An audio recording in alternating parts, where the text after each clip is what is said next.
Hey yo! So it's spooky season, and this may come as a surprise to some people, but I love spooky season. I never would have guessed. And if you were a kid like me growing up in the 2000s, then you knew that the best place to get your spooky season fix was by tuning into the Disney Channel. Nickelodeon as well, but for the purposes of this video, we're just talking about Disney Channel. So here are my 5 favorite spooky season Disney Channel original movies of all time. Keyword favorite. Don't forget to follow, like, comment, share, all that good stuff. Anyways, let's get into the list. At number 5, we have Under Wraps. Now, it seems pretty fitting to me that the first DCOM ever is a DCOM that is associated with spooky season, given the fact that a sizable portion of Disney Channel's identity is spooky season DCOMs. And for this to be the first DCOM ever, it's not that bad. This movie gives me Monster Squad vibes, which is one of my favorite spooky season movies of all time. Shout out to you if you know about Monster Squad. But this movie kind of plays the middle between being Monster Squad level mature and totally kid friendly. Like, there is an iconic celibacy joke in here that you would never hear in today's Disney Channel. What's celibacy?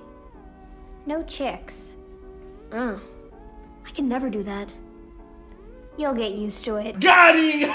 Which is probably why they had to remake it. But nevertheless, this is a fun movie that doesn't get enough recognition. At number 4, and people are probably gonna look at me sideways for this, Twitches. It's kind of like Disney went to the Maori sisters and said, remember that hit show you guys were on in the 90s? Well, what if we take the plot but make it supernatural? Which is a pretty safe bet because Sister Sister is beloved and so are the Maori sisters. So it's great to see Disney Channel finally add the Maori sisters to their universe, their canon, whatever you want to call it. And it's a good movie, one that you should never skip during spooky season. Second one's pretty dope too, and I've heard people voice their frustrations at the fact that there was never a third one, it was never a trilogy, but it's good at 2. Coming in at number 3 is Halloween Town 2, Calabar's Revenge. In my opinion, this is the best installment in the Halloween Town franchise. This is peak Halloween Town. The first Halloween Town is great. It's a fun introduction into the franchise. Halloween Town High is cool, and we're not gonna talk about that last one. This one here, better acting, better plot, better storytelling. It's just all around better. It took a bit of a darker turn in contrast to the fun and upbeat nature of the first one, but either way,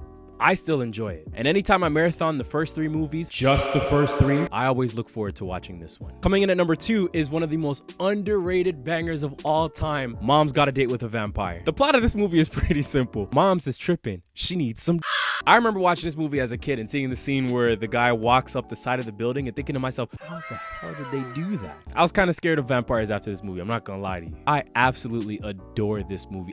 The movie got the GOAT Caroline Rhea in it. What's not to love? Also, fun fact, that's Gary Giggles from Spy Kids. It took me a long time for me to realize. And coming in at number 1 is Don't Look Under the Bed. This movie's iconic, not just because it's kind of a ripoff of Drop Dead Fred, not just because it's a spooky season movie, but this movie is surprisingly deep. Like, at first you think that it's just gonna be another spooky season romp, but it's actually just a movie about coping with your fears and growing up and not letting the harsh realities of the world steal your innocence. I damn near get teary-eyed towards the end of the movie. This movie has one simple yet profound line that you'll ever hear in a DCOM. Just because you're getting older doesn't mean you have to get old. And some of you don't want to admit it, but this movie helped put us onto Earth, Wind, and Fire. Boogie Wonderland playing in the ending credits is iconic. Salute to Ty Hodges. Wherever you are an icon and you deserve your flowers.